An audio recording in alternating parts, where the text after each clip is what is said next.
All right, good morning and welcome to SPC's quarterly active transportation forum. My name is Leanne Cheney, an active transportation planner at SPC, and will be facilitating today's meeting. We're going to start off with some staff updates.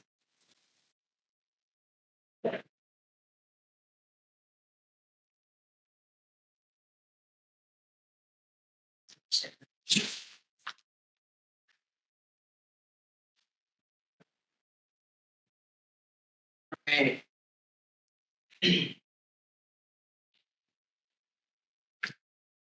All right, there also, we have an agenda printed for those in person, and just a reminder, there's an agenda for virtual attendees. And starting off with announcements today, just wanted to highlight that we have a staff bike club called the Yellow Grove Bike Club. And the schedule on the right is posted on our Active Transportation Resource Center. And the upcoming ride in June will be held on the Cole and Coke Trail. And it's going to be a short ride, 10 miles round trip. And the rides are open to everybody, staff, family, friends, colleagues. So you're welcome to join that ride. And that flyer will be posted. Also, next announcement, there'll be the first inaugural Western Pennsylvania Trails and Greenways Summit will be held in Clarion this fall, September 4 and 5. I don't know if Adam Mattis is on the call. And if so, if you'd like to add to that, Adam, but I'll also share the date flyer, and we'll have more information as we move along closer to that date. And then upcoming in June is the statewide Active Transportation Summit. It'll be held in York, and that's in a concurrent event with the Pennsylvania Downtown Center Conference. And Sam Pearson, if you're on the call, you're welcome to chime in on that. Great.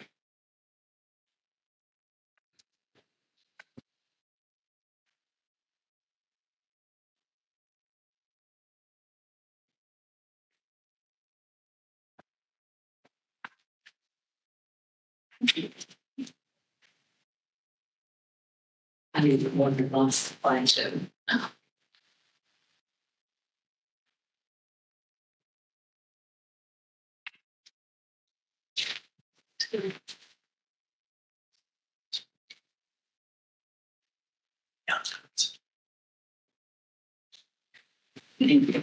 All right, sorry about that. So that summit is coming up June 26th.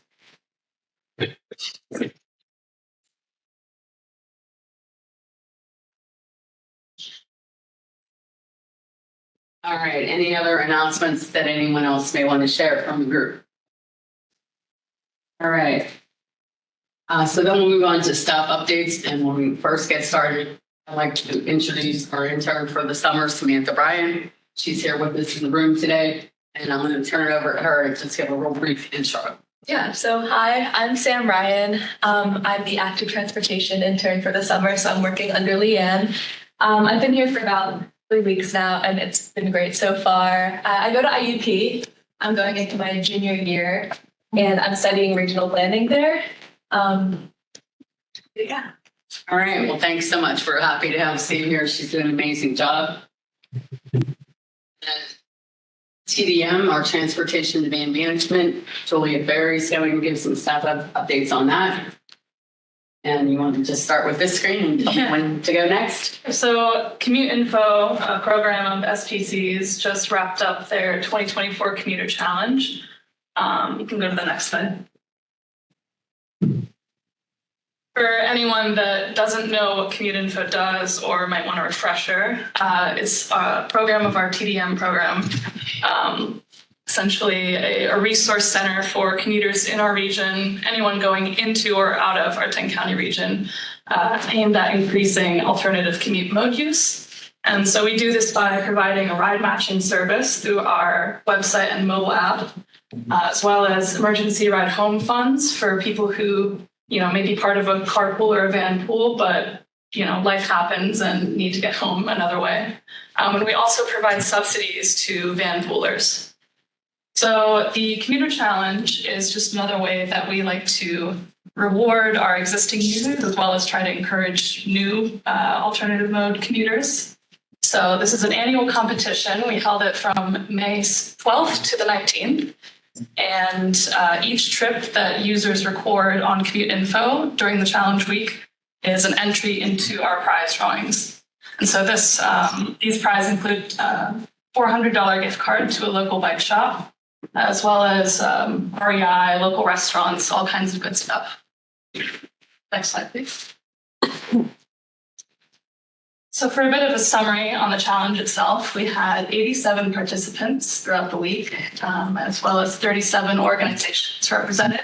We had 795 total trips reported, and there were 842 single occupancy vehicle trips that were not taken as a result of these alternative commutes, as well as 13,275 vehicle miles reduced, as well as 5.67 tons of CO2 reduced. And as you can see, carpool is our most popular mode, followed by transit, bike, and telecommute. And as I mentioned before, the grand prize was a $400 gift card to Pro Bike Home Run. Next one. So on the kind of specifically active transportation side of things, we had 14 bike and walk commuters total, representing 6 organizations. And we had 96 bike trips and 34 walk trips. Some of these were marked as not commute and some of them were commute. So that's why there's kind of a lot. But there were 130 single occupancy vehicle trips replaced by these active transportation trips, as well as 443 vehicle miles reduced, 400 pounds of CO2 reduced, 20 gallons of gas saved, and about 21,000 calories burned. Total. Yeah. All right, thanks so much for that update, Julia. All right, so we'll move on to an update that I'll provide on the active transportation program activities. What I'm working on is developing and drafting a regional complete streets policy that works in progress. Nearing the end, we almost have a final draft. It was presented to the Regional Policy Advisory Committee in April. Opportunity for their feedback with comments due the end of May. We'll be revising that and presenting a final draft to the Commission for adoption later this year. Once the final draft is complete, it will be posted on our Active Transportation Resource Center. That's just a screenshot from that. Currently, it will be placed under the Initiatives tab. So just an update on that progress. We're active with our because we're active transportation. We have our data collection program going. I don't know how to make that one thing go away. You go on the left-hand side there. If you click on that, maybe. All right. That's close enough. Right. That's fun. So right now we have 4 counselors out. I know actually we have 6. We have 4 out in Bellevue. That's an example on the left. Put a circle there around the counter itself, which is posted on a pole. There are no tubes attached on this configuration. We're just using the infrared sensor to count people that bike or walk by. We do have 4 in that community. Here's an example of one we have on Bigelow Boulevard in a separated bike lane. That one is using the tubes, and the counter box is attached to that pole there, much lower than you would normally install it because we're not using the infrared there, we're just using tubes.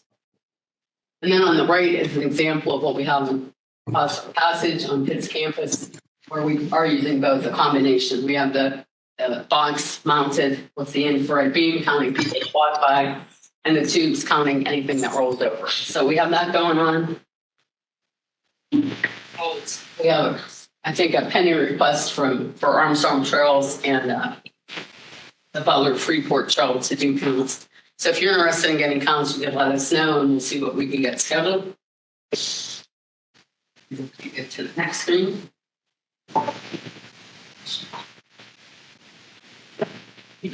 I'm sorry, I'm so technologically challenged. There, and how I can get it back on here. Go bottom left. You're going to advance over. I should be letting Todd run the meeting for me.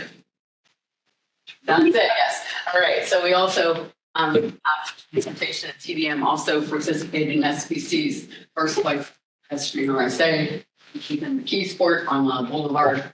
Our operations and safety department runs those. Josh Spano, who is here today in person, leads that.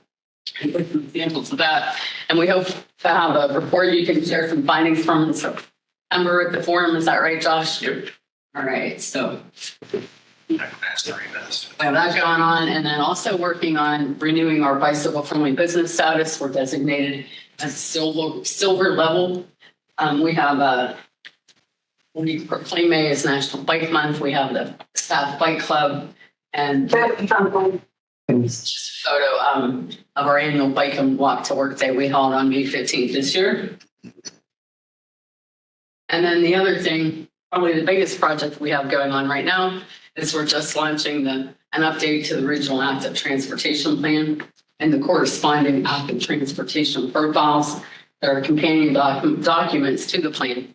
So rather than have an existing conditions chapter, we call out each of the 10 counties and the city of Pittsburgh and do a complete profile.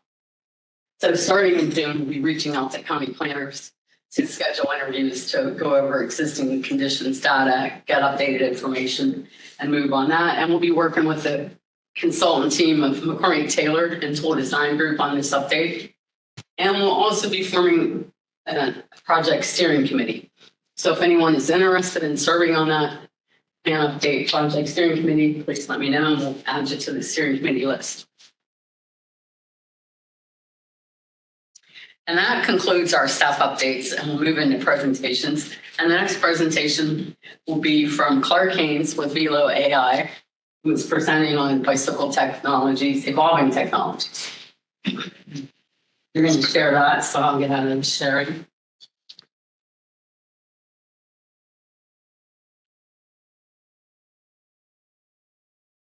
Should pop up.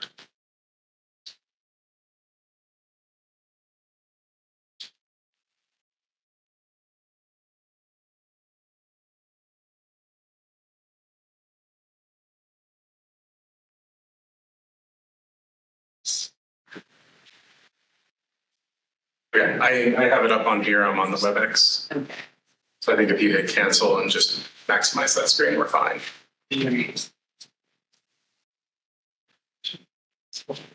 That's right. Can you click the little arrows on the right side near the top? Yeah. Okay. Hopefully everyone can see this okay.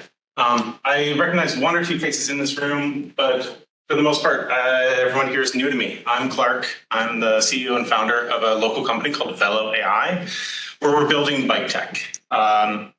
We are a Pittsburgh-based company that's trying a new approach to add some more technology similar to what you might find on autonomous vehicles or driver assistance systems, but applying it to active transportation and seeing what we can do.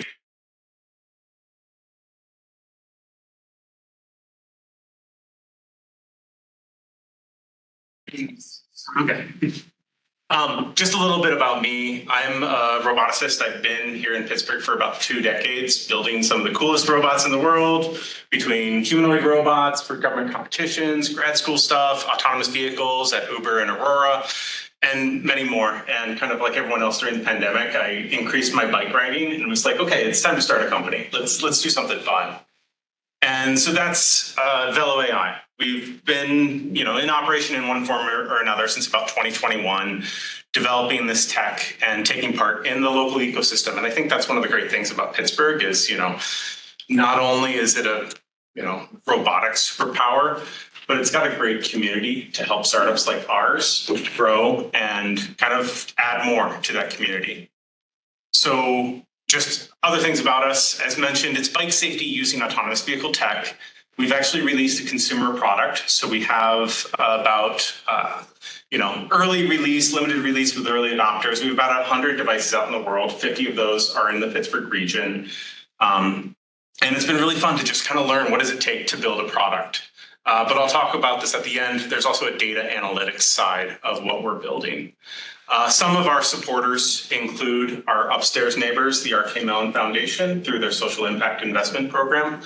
And we've taken part in Innovation Works Robotics Factory. So I actually just biked down from up in Lawrenceville at our Innovation Works facility over there.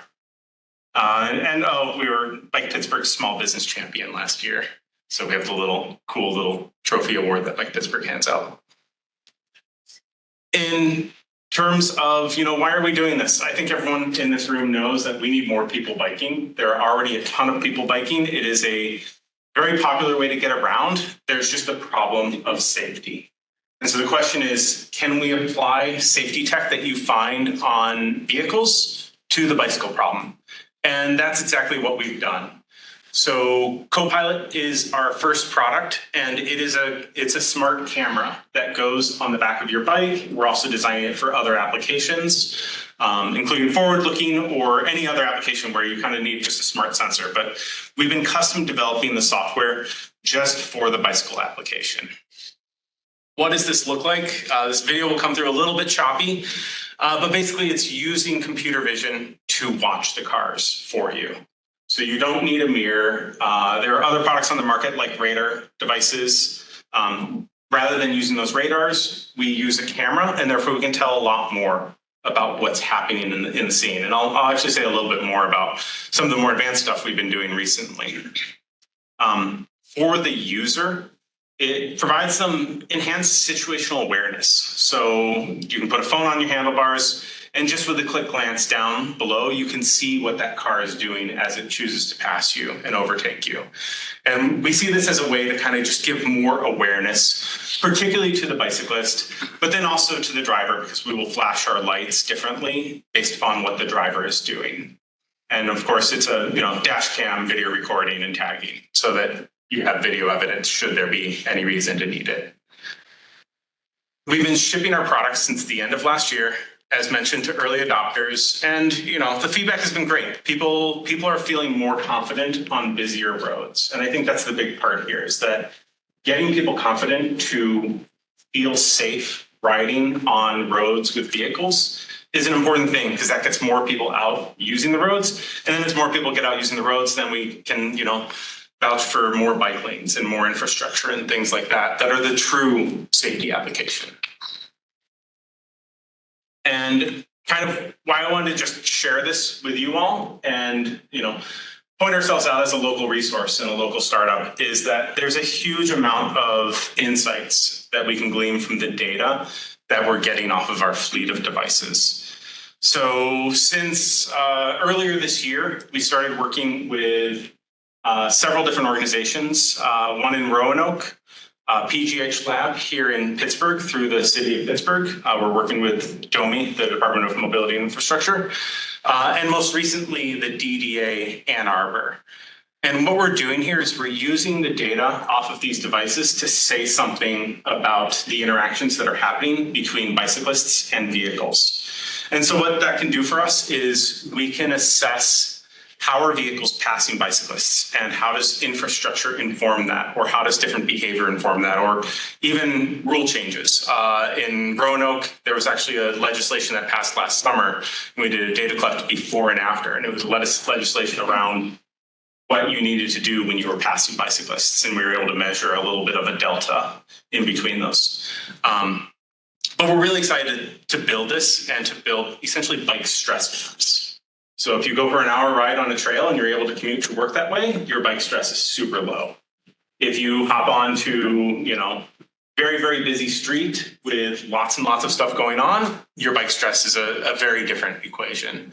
And that's what we're building. And just a little bit about how we're doing this. So we're using the camera sensors to watch the vehicles. And what we can do is we can essentially measure passing distances and passing speeds as vehicles pass you. We're, still very early days in this because, as a startup, we have to do everything and also focus on very few things.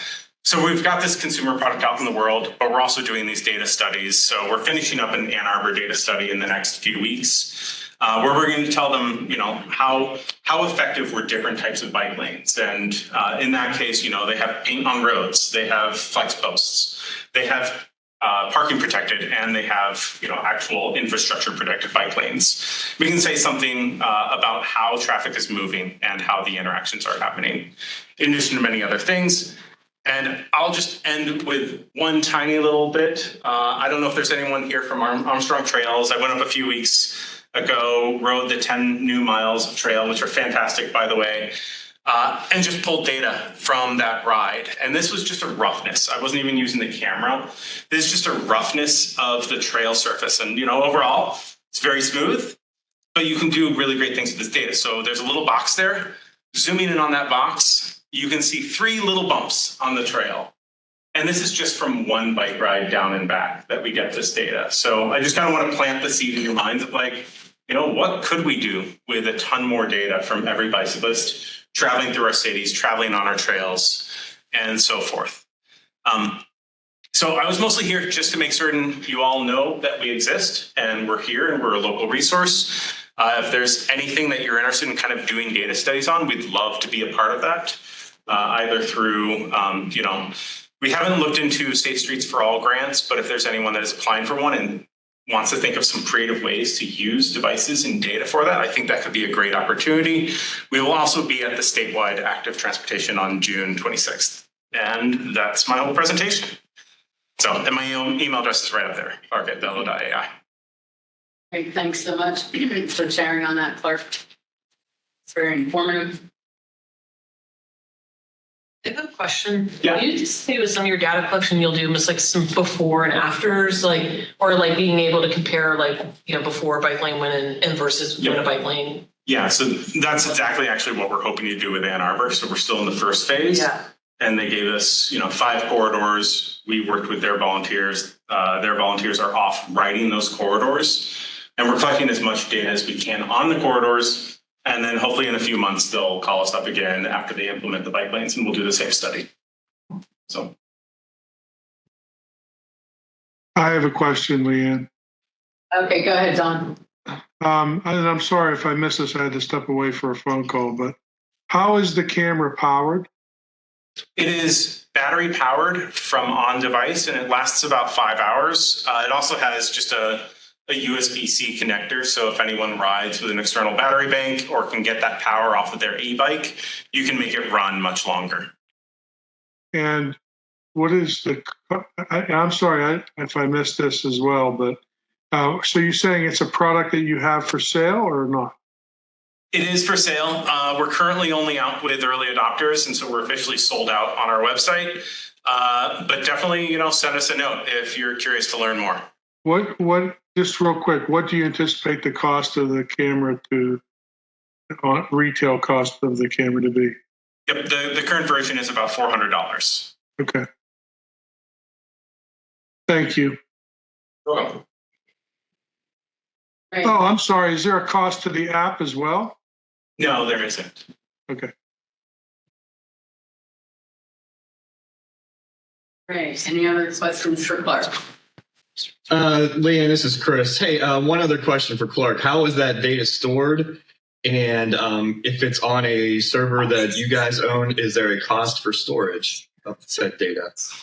Yeah, I mean, right now with the pilot programs that we're doing, we have not, figured out any equations there. Right now, we are storing it on cloud services. And that's, for example, in our Ann Arbor pilot, that's just included as part of it. Maybe just one quick point on that. We're also working to build in, removing personally identifiable information for these data studies so that as this data gets stored, we can blur out faces and license plates. And this was an important thing with some of these data partners. And this is not necessarily the case with our consumers who just want to get the videos for their own personal use. Thanks. And are you guys the owners of that data, or is the person that records, do they have ownership of that data? Yeah, we would consider the person who records owner of the data. And in our recent pilots, yes, we are handing over data at the end of the pilot to the organization. And then, of course, the consumers have full access to theirs. Cool. Thank you. Yeah, you're welcome. All right, thanks again, Clark. All right, if there are no other questions, we'll move into our next presentation. So I'll be turning it over to Todd Lease, who is a transportation incentive management specialist with Jacobs Engineering, and I'll introduce my guest that he's working today. We're in a little transfer of technology here, so bear with us for a minute.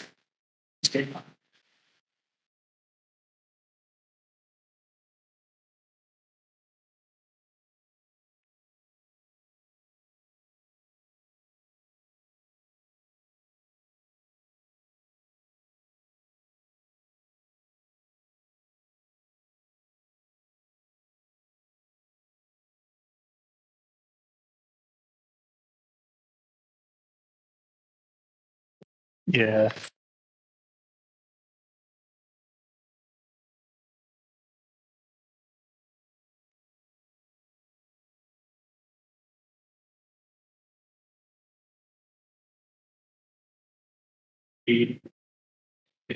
What's the use? Just, I guess I should have added a few words.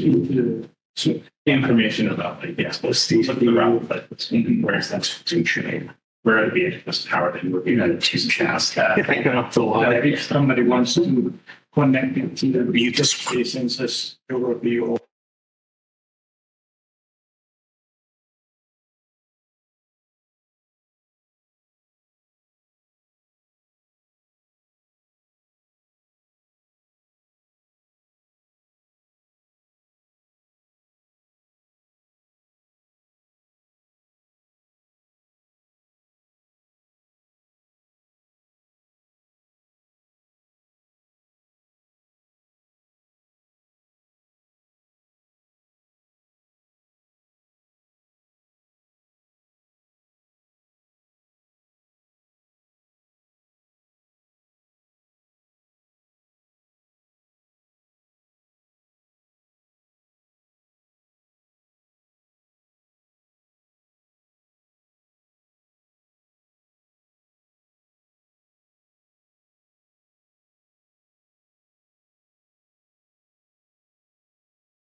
She said.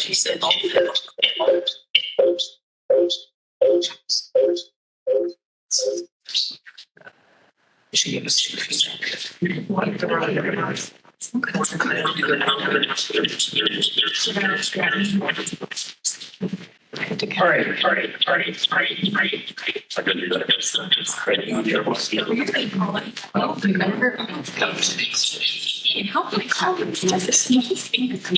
All right. All right, is it echoing in the background for the people on the WebEx? You want to mute on your computer? Yes. Mute my sound. Yeah, that's right here. Here you go. I think y'all see it. Turn off.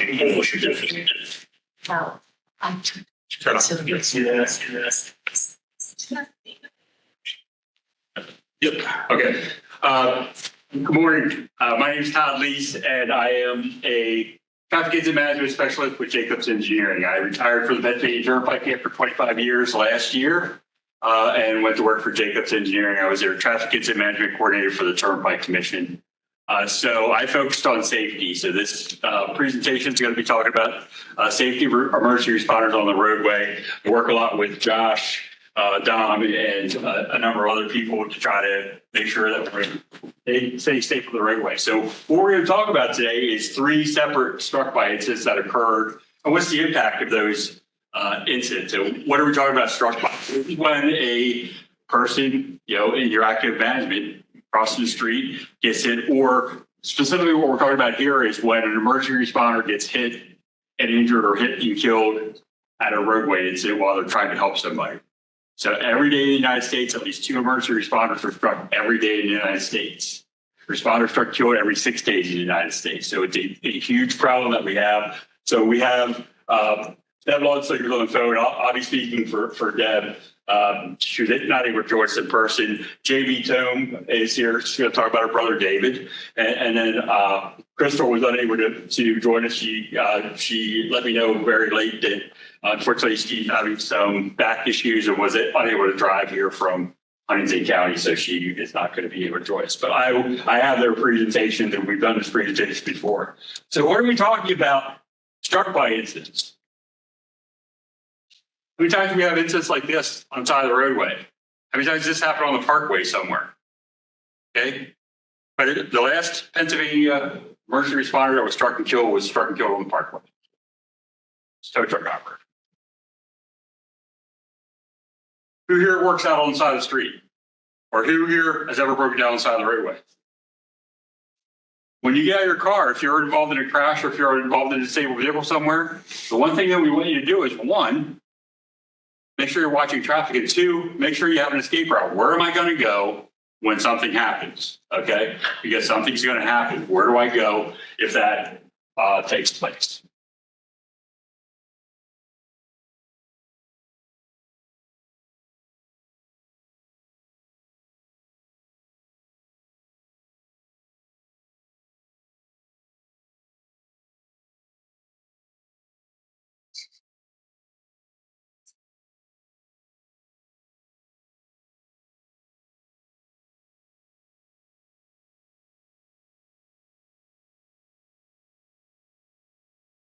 There's about 3,800 motorists on the side of the roadway that are hit and killed every year. They're out with a disabled vehicle or they're in a crash. What happens if you're in a crash on the parkway? And now you get out of your vehicle to check on your car and you're in the middle of the roadway. Is everybody going to stop and notice that you're out there and drive better? Do people drive safe? Do people in this room drive safe? Who here other than me? I know Josh isn't, so you don't even. No. Who here is a D driver? You're a D driver. Who here has, I drove drowsy. I left my house this morning at 4:30 in the morning. So I'm going to drive drowsy on my way back. Who here drove, other than Josh, who drove drunk here today? Just Josh, okay. Also drug, we'll put him down for drug too. How about illegal drugs? Not even illegal drugs. How about cold and flu medicine? How about stuff that makes you loopy you're driving down the roadway? Does that happen sometimes? Who here talks on the phone in the car? You're not Amish. You all know you're talking on the phone. Whether it's answered or not, I don't care. Who here has got from point A to point B on a trip and thought, how did I get there? Because I don't remember that because I'm so engaged in that phone conversation. Do we ever do that? So you're all a bunch of liars. So FBC liars. Okay. Make a note of that, Josh. We're going to address this. Stop, fire them all. You got to do the right thing every time when we're behind the wheels. These 2 motorists. Again, if as a responder, if I'm out there on the side of the roadway with them, I want to make sure that I'm saying, look in this direction. And if you see something coming towards you, what I want you to do, I want you to go over the side of that barrier. How many people are injured or killed in Western PA, again, on the Parkway, either east or west, because something happens and they go over the side of the guardrail and now they go onto the road below. Do we have people hit and killed out here? Yes.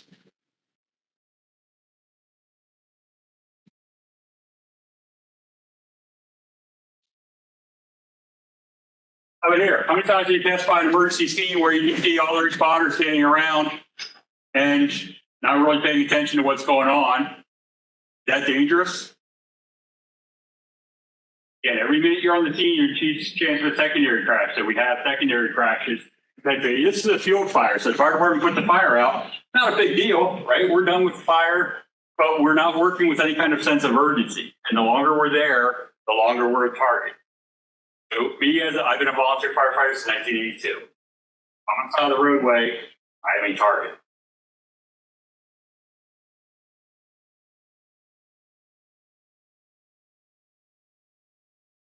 What's related to being killed? Now, it doesn't snow in Pittsburgh, but in case you would get snow, right? We want to make sure we're paying attention. And what am I doing? If I'm that responder out there walking, what am I thinking? Freezing my butt off. I just want to go home. I just want to get in my warm car. JP, what are they thinking if they're police? I want to get back to my donut. Probably. I mean, maybe. Oh, here, this one occurred in the mid-state. I know this tow truck operator. We're in high vis, he's doing the right thing, loading up the vehicle. There is traffic control in place. Nobody's not paying attention. Okay, so what that doesn't show, John was okay and John ran from the scene because he was paying attention. That doesn't show is that he had the customer in the cab of his truck that was critically injured in that crash. Okay, and this was a scene where we had traffic control in place, we had early warning in place. This is also a section of roadway in the Camp Hill area that a traffic engineer built a section of sound wall 2 miles long without any access doors into it. Is that a problem for a responder?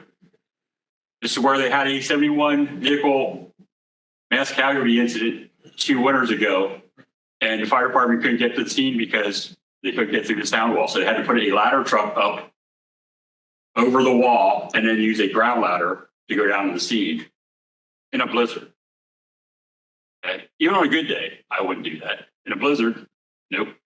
No. This body's not made for ladders or ropes. I'm the rope guy. I'm the guy over the rope, not the guy on the rope. But again, I asked I asked John. John called me up and said, we need to do something. And his boss said, we need to do something about the move over law in Pennsylvania. Everybody know what the move over law says in Pennsylvania? What speed in Pennsylvania you must just slow down to if you can't move over? 20. You must slow down to 20 miles below the speed limit? 20, so. Get down to 20? Okay. Who else? I have a pamphlet I will pass out and give you the correct information. The correct answer is not 20. The correct answer in Pennsylvania under the Pennsylvania move over law, if you cannot move over safely, you must slow down to a speed of not more than 20 miles per hour, less than the posted speed limit. Does that make sense? So we don't want you to jam on the brakes. We want you to gradually slow down. So that was an amendment put in by the PA State Police. Deb Launslager, who I'm going to tell the story of her son, was one of the reasons why the enhanced move over law was passed. And, you know, we need to make sure that it's being enforced. I have a pamphlet I'll pass out to share what the move over law says. And then once you go, if you do nothing else, tell somebody other than somebody sitting next to you in this room what the Pennsylvania move over law says, because it's very misunderstood. I teach this class, I teach a 4-hour traffic incident management class probably once a week. I've taught it to a lot of police officers, and I have not had a police officer get it right and know the ones out there enforcing the law. Okay, so it's kind of bad. So we need to make sure that people understand what the law is. So it's not 20 miles. It's not 20 miles below the speed limit. It's a speed of not more than 20 miles. Why do we call it move over law in Pennsylvania? Why don't I call it slow down move over? What are people hearing first? Slow down. I want them to slow down, but I want them to move over. So that's why the move over law in Pennsylvania is called the move over law, not slow down move over. Because I said to the senators when they were doing this, it's like, we're not calling it that. You know, it's like, no, I want people to understand that they don't have an option. I don't want them to just slow down if they can move over. Also, who here drives a car? Okay, if you break down on the side of the roadway and you're disabled and you have your four ways on in your vehicle, you have one additional warning device out, a cone, a flare, a sign, saying you're disabled on the side of the roadway. You must move over for those vehicles on the side of the roadway. Okay? Who here knows the name Scott Hirsch and Cheryl Hirsch? Scott Hirsch was hit and killed on a roadway in the Pittsburgh area, changing a tire on a trailer, and that's why that amendment was added to the new enhanced move over law. So if you're broken down or your kids, make sure that you have in your vehicle, put a flare, put a cone, put something in there. So if I break down and I have my four ways on and one additional warning device, you have to have that one additional warning device. If somebody doesn't slow down and move over for you, they can get a $500 fine. That tractor trailer on the side of the roadway that has its triangles out and its four ways on. If you see that, and if you don't move over for that vehicle on the side of the road, if they have their triangles on and their four ways on, you must move over for that vehicle. Everybody understand that part of the move over law? Okay. Since 2018, there have been close to 20,000 citations written for the move over law, with about an 87 to 88% guilty disposition. It's now a $500 fine for the first offense plus cost. $1,000 fine for the second offense, $2,000 for the third offense. I'll pass out a pamphlet that has all that information in for you as well. I asked John, I said, what were you guys going to do if we don't do anything with the move over law? Their response was, we're going to put more lights on our tow truck. We're going to blind everybody that passes us. Is that a good idea? No. Are you blinded when you pass an emergency scene now? If you go to a construction zone and there's a state trooper sitting there, are you blinded by his lights going in there? Now I see spots going into it. Did I improve scene safety by adding more lights, or did I make scene safety go away? So we want to make sure that we're going into good lighting.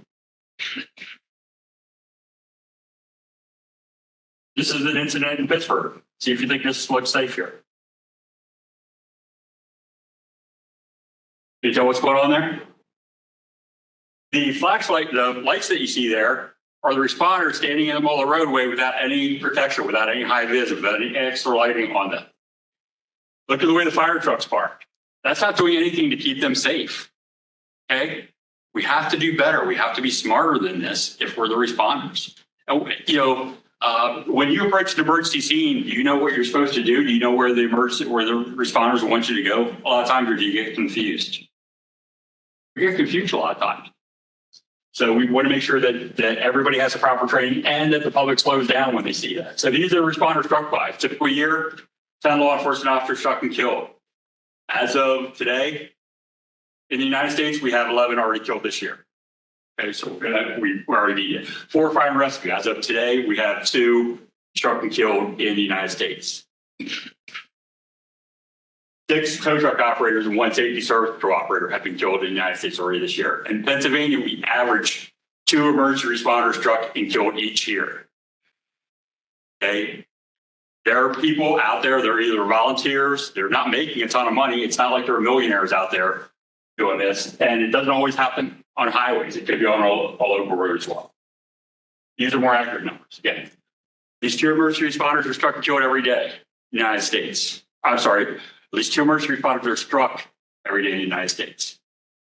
Anybody have any idea how much a new piece of fire apparatus costs? If you have to buy a new fire truck if it gets hit and destroyed, what it costs? Josh probably knows. 500,000. 500 is low now, probably closer to $1 million to $2 million. So imagine your community goes out, buys a new fire truck, and now it gets wrecked. Okay, insurance may or may not pay all that. They may just pay part of it. The average wait time for a new piece of fire apparatus to get a new piece of apparatus built is between 3 and 5 years. So imagine if that your community now relied on that fire truck to put fires out and protect your citizens, and you don't have it because somebody ran into the side of them because they didn't see the big red fire truck sitting in the middle of the roadway. Is that a problem? Emergency responder truck can injure every 2 days, and emergency responder truck killed every 6 days in the United States. These are 2019, 44 emergency responders truck killed in 2019, 18 law enforcement, 4 tow truck operators, 3 road service technicians, 9 fire and EMS. 2 of those were from Pennsylvania. 2020, 46 emergency responders, 17 Law enforcement, 21 towers, 1 road service technician, 3 DOT people, the service patrol, and 4 fire units. 2021, up to 30 law enforcement officers struck and killed. 22 towers. 22, 51. And people were celebrating, oh, we only had 51 killed this year. Is that good? No. I had somebody one year ask me how many responders, and at the time I said 47. They said, well, that's not bad. Really? One's too many. Okay. You're going to hear personal impact stories from people that, you know, Jamie's brother was hit and killed in 2008. Every day this impacts her. Every day she fights for recognition of the fact that this occurred. Deb's son was struck and killed. Kirtle's father was struck and killed. So we're going to tell those stories. 23, 40 responders struck and killed. It's actually 41. I need to update this. And then this year so far this year, 11 law enforcement officers struck and killed. 6 towers, 2 EMS, 1 safety service role. That's a map that I make up. It's on respondersafety.com that shows you everywhere since 2015, an emergency responder has been struck and killed in the United States. Okay. Look at the East Coast. Look at, you know, the area where we travel. Look at the area where we live. Again, yellow is tow truck operator, red is fire, blue is police officers. So we're going to talk about Deb's story right now. Again, Deb lost her son. Deb's son was a tow truck operator, also volunteer firefighter. Tyler was married, father of his high school sweetheart, Holly, and his 10-month-old daughter, Riley. So since this occurred, since Tyler was struck and killed on the side of the roadway on Interstate 78 while helping to load a generator on the side of the roadway, the person that hit Tyler was doing 90 miles per hour under the influence of methamphetamines with a 6-year-old kid in the car. That person was sentenced to, I think, 2 to 5 years in prison. That person's already eligible for parole. That had to testify at a parole hearing weeks ago. See if this person was going to get out of prison already after serving 2 years for driving intoxicated under the influence with a 6-year-old kid in the car with a criminal record. You know, where's justice at? And that's what we want to talk about too, is how do we have this justice? So looking at those photos there, that fire truck that you see there, that is what Tyler bought for his daughter. That's the Riley fire truck. So that has Riley's name on it. His daughter's name's Riley. Riley was 10 months old when he was struck and killed. So I reached out to Deb and their family right after they were killed, and I said, we need your help for the move over law. And Deb and the family stepped up and shared their story and talked to the senators and talked to the legislators and told them the impact of losing Tyler. The photo on the left, that's Deb, and that's at the International Towing Hall of Fame. That's called the Wall of Remembrance, so that his name is added to the Wall of Remembrance. There's a short video here, and we're going to show Tyler, and this is from his funeral.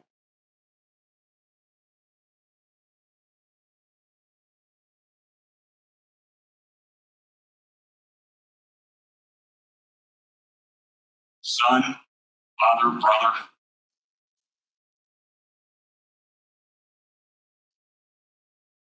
Halifax Fire Department.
It's Tyler's pickup truck.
Or responders killed, they usually drape a flag that the procession drives underneath.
Birthdays, anniversaries, special occasions should not have to be celebrated or your child at the cemetery because somebody was driving that shouldn't have been driving.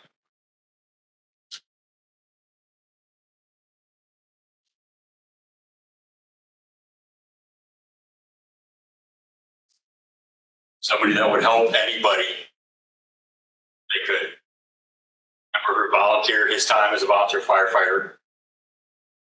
Was not working the day that he got hit. He went down to help a friend load up a piece of equipment. So it was called from home and went down to help.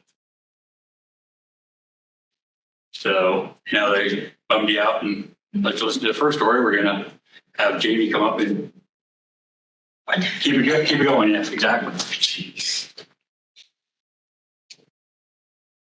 So my name is Jamie Tome. This is my brother David. He's what brings me here today. So a little bit about David. David is my older brother. He and I were less than a year apart. We were 51 weeks exactly apart. So we got to be twins for 1 week out of the year. So growing up, we were pretty close.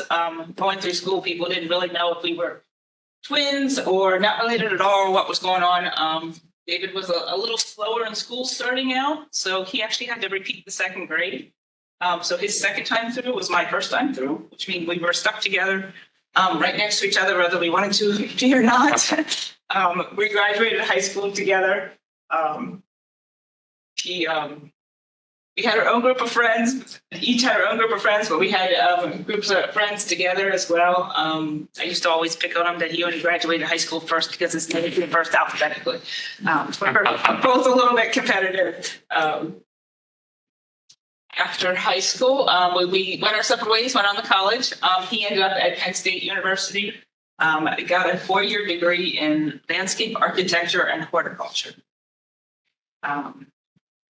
Married his high school sweetheart a year later. And then a year after that, decided that landscaping wasn't really enough for him to make a family or a living for his family. So he went back to the police academy, graduated from the police academy in 2003, I believe. From there, he started his career at the Northern York County Regional Police Department in York County, PA, Southern York County. He had also done some extra work as an accident reconstructionist. So he was working on Tuesday, October 21st, 2008. He was reconstructing an accident that had happened on the highway on Route 15 South outside of Dillsburg, Pennsylvania. There was a fatal accident. I believe it was a fatal accident that had happened a couple of days before. So he and his partner were around there checking out the scene, kind of trying to reconstruct that accident. It's a 2-lane highway road, 2 lanes each direction. They had a marked police vehicle, a box truck kind of thing, had fully with lights and everything on it. They had parked the truck on the right-hand side on the shoulder of the road. Each got out of the truck and went separate directions with cones to close down the right lane of the highway. David walked north. And they're on the southbound side, so he walked north and set up his cones. His partner walked south and set up his cones, dividing the 2 lanes so they could close down the right lane of the highway. They had set up over 200 orange cones. They had the lights flashing. He had his high visibility vest on. They had successfully closed down the right lane of the highway. At that point, he turned around to walk back towards their vehicle into the far south end where they would actually be reconstructing their scene. At that time, a driver came through that scene. She did not see the lights. She didn't see the vehicle. She didn't see the 2 officers. She didn't see the cones. She hit the cones, continued driving through, didn't swerve, didn't apply the brake. She struck David going 69 miles per hour. He was killed instantly, thrown up our guardrail down the embankment.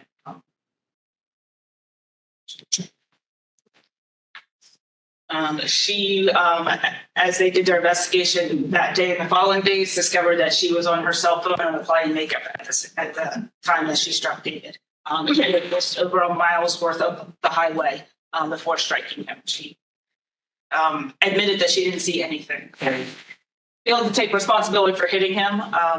She claimed that she had a right to be there and he did not. So we did have to go to trial. That through 10 days of trial, I believe, took 2 years to get to trial today. Collected all the evidence, sent through 10 days of trial where, and the jury was out less than 45 minutes before they came back with a guilty verdict. So she was convicted of a 3rd-degree felony homicide by vehicle. Here in Pennsylvania, what that means, she was not under the influence. This was 9 o'clock in the morning. She was not under the influence of anything. She was not sleeping. She got the maximum sentence, which was 1 to 5 years in jail. So she served just over a year and a half of that in county jail before she was released on parole. So that was 2010, I believe. So now she's back in the community with her own thing. Simply driving and whatever she's doing, I don't know. But yeah, she's back doing her own thing.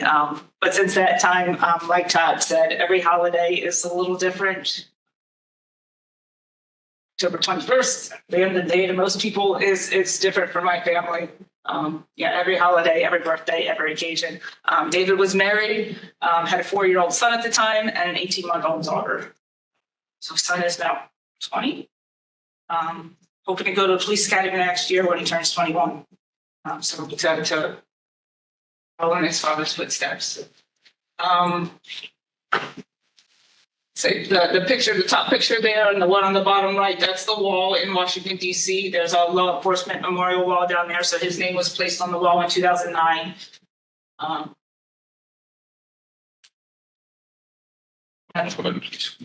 Or just got done. Yeah, so that placing the names on the wall kind of culminates every year in May during National Police Week, which is May 12th through like the 17th every year in May. So that's when they unveil the new names that were placed on the wall from the year before. So we just spent a week down there. We do a big conference welcoming the new families that had officers added to the wall. And there's a whole kinds of support systems and seminars for families and law enforcement. Families and survivors, co-worker survivors are a huge part of the officer down community. Co-workers go through a lot watching a lot of the survivor guilt and just knowing that they could be in the same situation as well.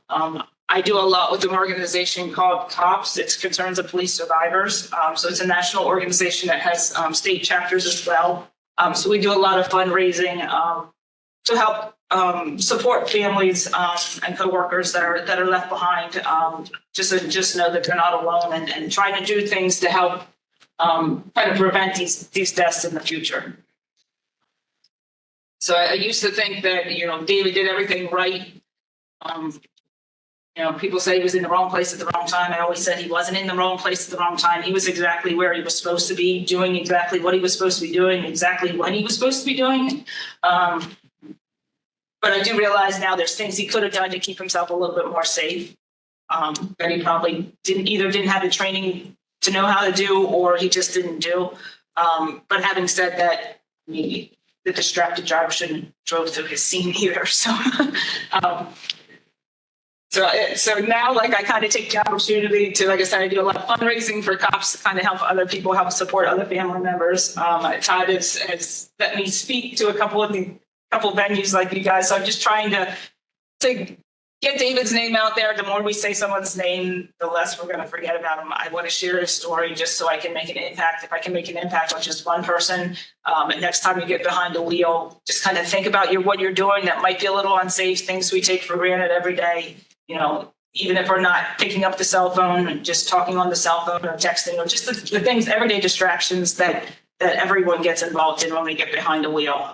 It makes a huge impact on someone's life. If you can avoid one accident, one major injury, one death, would make a huge impact in the world. Because David was 31 years old. He had a lot of life to live.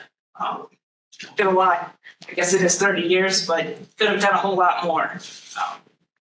So now we're just trying to keep his legacy alive and try to impact other people to see if we can save some other lives out there on the roadways.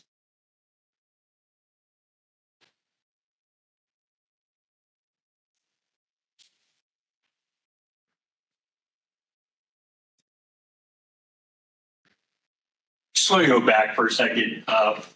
That Venmo code there. That's for Tyler's nonprofit for donations. So if anybody's interested, we can make sure you get that information as well. Again, a lot of times when these tragedies happen, the families have to do something. They have to be try to make sure that they have an impact. 2 weeks ago, I was down while Jamie was down for the Police Memorial Week. I was down there for the Road to Zero meeting that we had. And a lot of the victims were bicyclists, pedestrians. A lot of them were struck killed by distracted drivers. So we had a few days of congressional appointments that we went and talked to the senators, but we talked about what we need to do to keep our people safe. That was 175 people from all over the country that came there to talk about Vision Zero and road safe. So right here, Kurt Kielhofer Foundation. So Kurt was a professional truck driver for a living. Did everything right. Had over 6 million miles of driving safe on the roadway. So he was a 6 million miler. When he retired, Kurt was Crystal Eisenberg's stepfather. So Crystal lived in Mapleton, Pennsylvania. It's a very small town in Huntington County. And when Kurt decided to stop being a truck driver, he and his wife, Crystal's mother, decided to move to Mapleton, Pennsylvania to spend time with their family, spend time with their kids. Kurt, because of his interest in safety, joined the fire service. A very small rural fire department that was out there.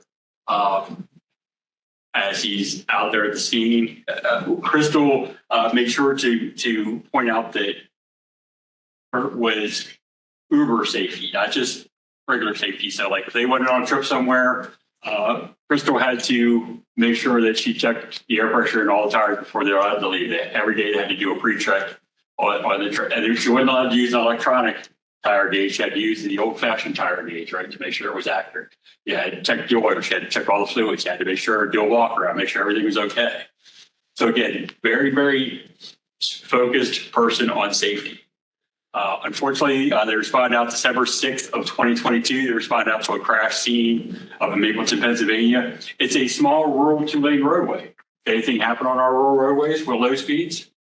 Absolutely. Rural roads scare me worse than highways do, because on a highway, if I'm working, I'm hoping traffic's coming at me in this direction and only this direction. On a rural roadway, where's it coming from? Here gets impatient at a crash scene. Wants to try to sneak past. Okay, as Kurt's out working, directing traffic at the crash scene, 19-year-old female thought, well, I could go around the vehicle. I'll be safe. I won't cause any problems.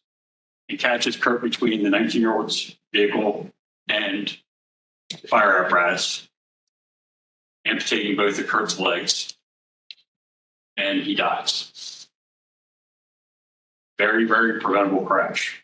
Very, very preventable, not accidents, they're crashes.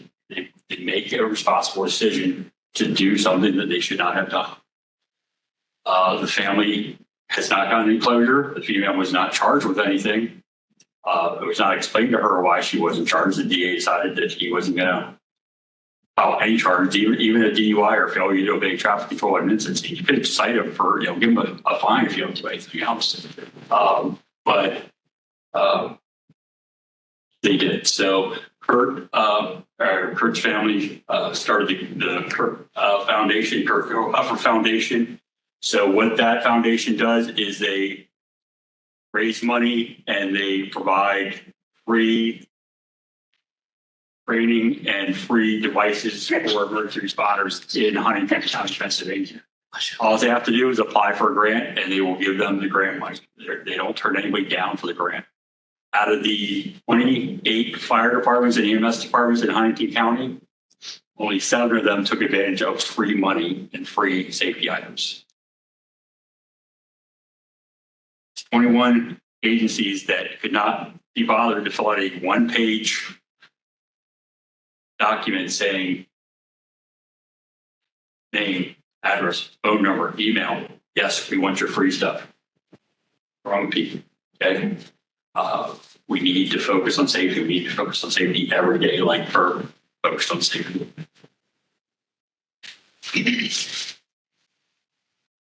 Our BD drivers. We want to make sure that we have that point. All of us do stuff that we're not supposed to do behind the wheel. We're all guilty of it. You can say, I don't do any of this stuff. I'm going to call BS on you. Okay. Distracted. Who here likes to eat food in the car and drive? I mean, I don't miss a meal, right? This body's by fast food. Now we have cars that are more convenient. Now we allow people to drink and drive by going to a convenience store and getting an adult slushie. That we put that magic seal over top of it that nobody could get in that, break that seal until you get within a certain amount of your home, right? Has anybody ever left that parking space without jamming the key through that so that they could start drinking that slushie right there? So we encourage drunk driving. We have distracted driving. How many of you have worked from home during COVID? How many of you have been on a Teams, a WebEx or something while you're driving? Right? I work for the Turnpike Commission. I got paid 40 hours. I worked 90 hours. And if I want to get from point A to point B, eventually I'm going to have to be on the phone while I'm driving. Last year, a Turnpike worker, a good friend of mine who was an IT worker, was traveling in the Harrisburg area on his way to work, on a phone call, on a Teams meeting with his IT department, when he hit the back of a crash scene that had been out there 2 hours previously that had no early warning out there. He was killed while he was on the phone on a meeting with his team members. We have a policy. We don't drive. We don't get on these meetings while we're driving. We don't do all this stuff. But do we ever look at that? We got to do better. Disgruntled? Anybody here driving disgruntled? Other than me? Jamie, you kept hitting me the whole way out. Pay attention to the roadway. Wake up. Put the bottle down. You can't drink anymore. I listen to it. Driverless cars. Are they testing driverless cars? Yeah, I have that in there for you sit on your phone live for those that didn't admit they were doing anything. How about driverless cars? Driverless cars testing here in Pennsylvania? Pittsburgh? Carnegie Mellon? Yeah. So slow down, move over law, again, would not have passed without the assistance of the Laden-Slager family. We had them testify. The bill was introduced on September 8th. We did a big move over rally in Harrisburg in which we left the farm show. We had a string of over 100 emergency vehicles with their lights and sirens wailing.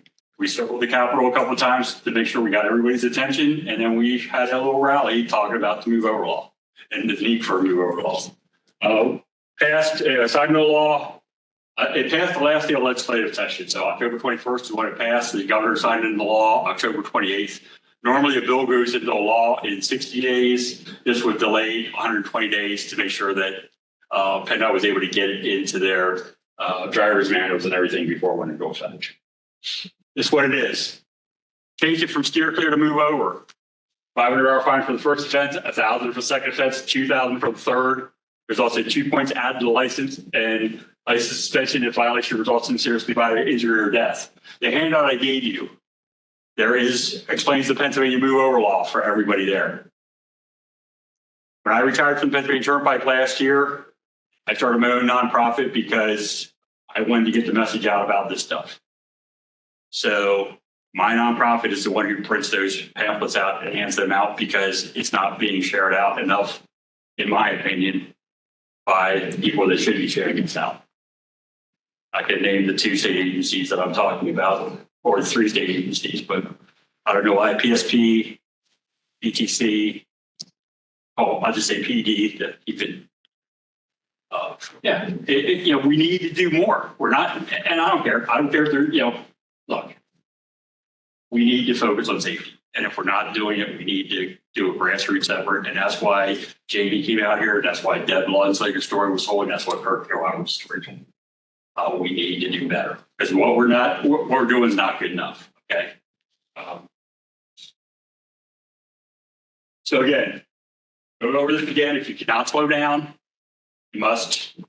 If you cannot move over, and that's what we want you to do. If you see that responder side of the road, move over. If you can't move over, slow down to a speed of not more than 20 miles per hour, less than the posted speed limit. If you're going to pass your vehicle and you're broke down on the side of the roadway, make sure, one, if you have a crash in the roadway, either stay in the vehicle or get to a place of safety off the roadway. Don't stand out in the lane exchanging information.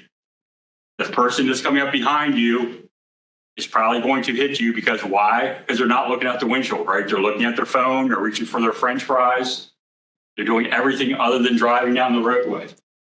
Again, disabled vehicle, again, have the hazard four ways on, caution sign or other control device or road flares also. Any questions?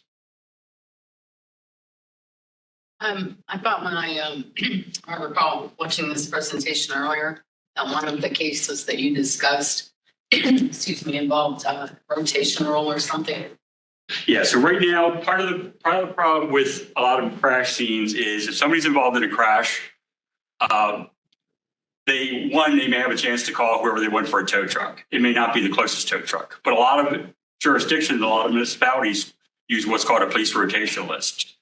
Instead of calling the closest available tow truck to get to the scene, we will use a rotation list. So anybody that wants to be from the towing service is on that list. So you may not be you may have a crash in front of a garage that has a tow truck, but if they're not next up on that list, we're going to call a tow truck that may be 30 minutes away to go handle that crash scene. Does that make sense? What happens when you have delays like that? What happens if there's a vehicle blocking on the beltway and now I'm calling a tow truck that's an extra 5 miles away because we want to be fair? What's the usual delay cost of that? That ever impacted? That's why we want to use safety service patrols. That's why I want to focus on safe quick clearance.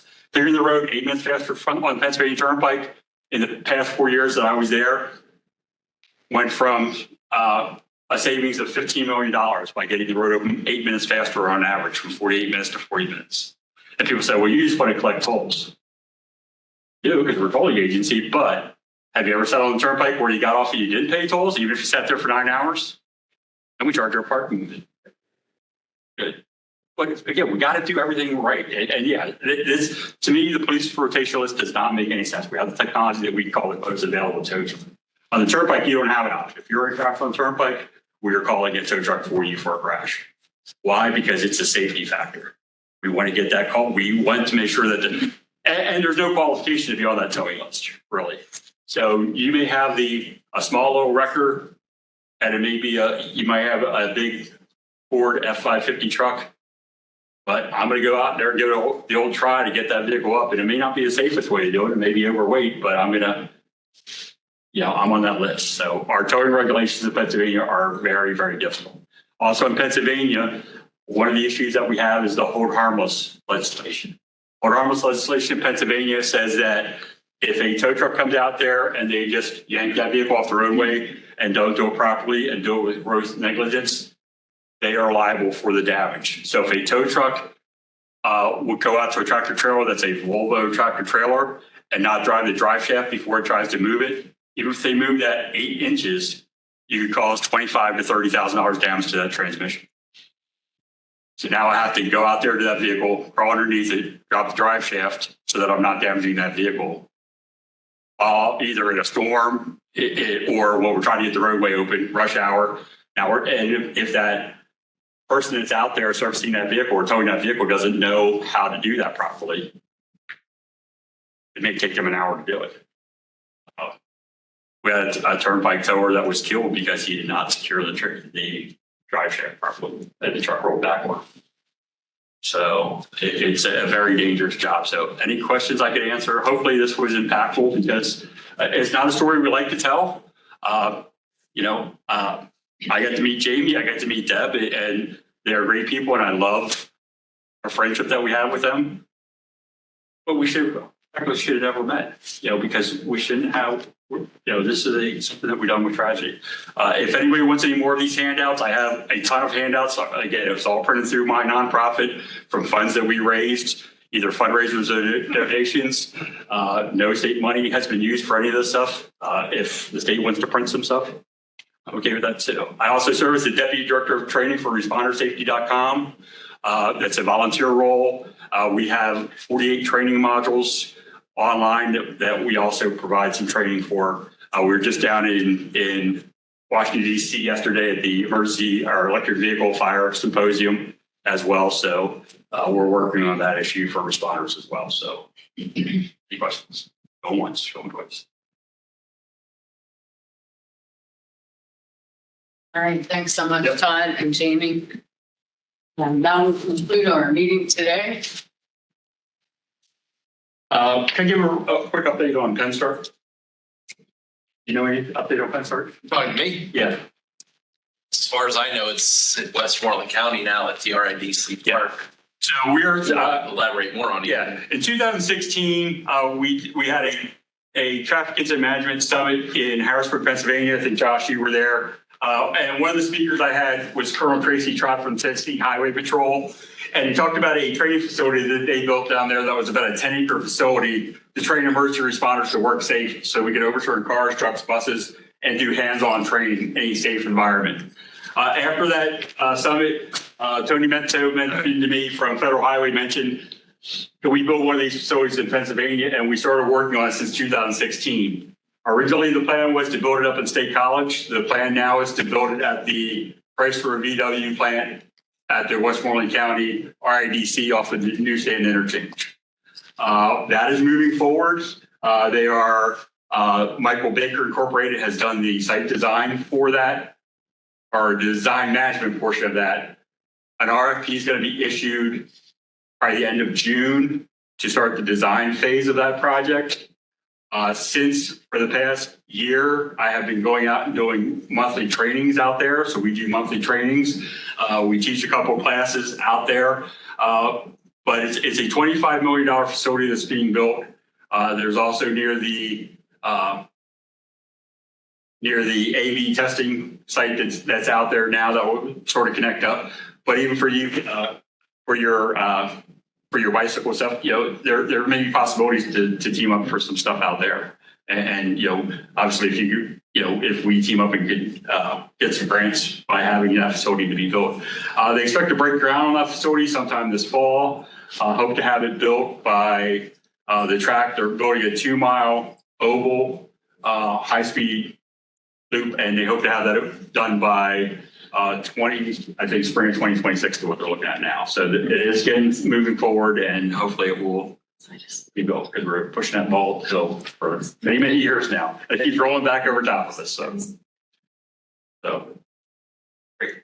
I'll go now. Thank you all.